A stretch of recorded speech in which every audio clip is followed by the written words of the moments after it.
Kita buka dengan informasi pertama, saudara. Puluhan warga pengendara sepeda motor yang mengenakan celana ketat dan celana pendek terjaring razia penegakan hukum syariat Islam oleh Wilayatul Hizbah di Jalan Merdeka, Kota Lok Semawe, Senin siang.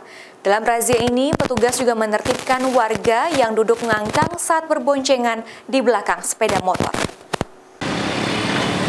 Puluhan pengendara sepeda motor terjaring razia syariat Islam di Jalan Merdeka, Kota Lok Semawe, karena menggunakan busana yang tidak sesuai aturan syariat yang berlaku di Aceh. Warga yang terjaring razia merupakan laki-laki yang mengenakan celana pendek dan perempuan yang mengenakan celana ketat.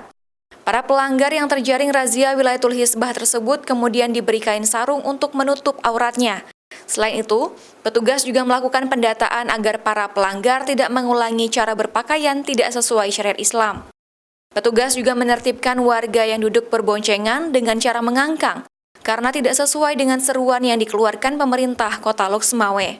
Setelah kita melakukan terjaring bagi orang tersebut, kita melakukan pembinaan, tanda tangan pernyataan mereka tidak terulang kembali, juga kita kasih untuk mengingatkan mereka, kita kasih kain sarung lah bagi orang-orang yang menggunakan pakaian tidak sesuai dengan syariat Islam. Seluruh pelanggar juga diberikan pembinaan di lokasi razia tentang cara berpakaian yang sesuai Kanun Syariat Islam nomor 11 tahun 2002 dan Kanun nomor 6 tahun 2014 tentang akidah, ibadah, dan syariat. Zikri Maulana, Kompas TV, Lok Semawe.